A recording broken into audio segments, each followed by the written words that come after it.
from Within: How Disinformation is Sabotaging America. And in her new book, among other things, Barb explains what she sees as the connection between disinformation, which is the fundamental basis for the book, and authoritarianism. Why you need to disconnect people from facts about the world, from the knowable truth in all its complexity, in order to get people to endorse extremism, to endorse extreme, new, radical changes, to reimagine their lives, and to reimagine their country in a way they've never thought of it before. Barb, in her book, talks about the need to hit people emotionally rather than logically.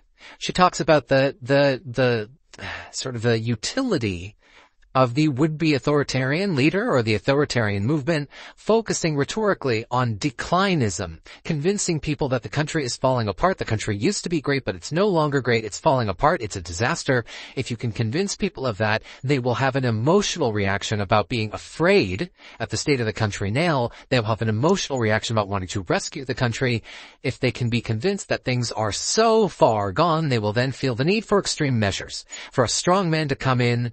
And, maybe you gotta wreck the place, maybe you gotta break the rules, but it's a kind of rescue mission for a country that is otherwise lost. And what that means in practical terms, in terms of actually running a political campaign that in a matter of months will supposedly pick a new president, what that means is every day making sure that your message undermines the idea of democracy and the idea of the rule of law.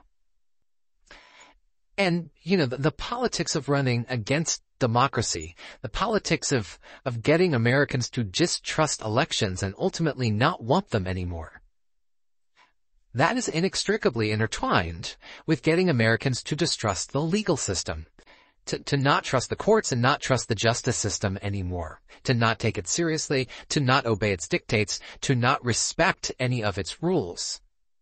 And Barb's book, more than anything, helped me see the connection of the connection between those 2 points, between getting rid of elections and getting rid of the rule of law. You have to get rid of the rule of law, right? You have to undermine and problematize it so that you can get away with what you are trying to do to elections. The rule of law is protecting democracy.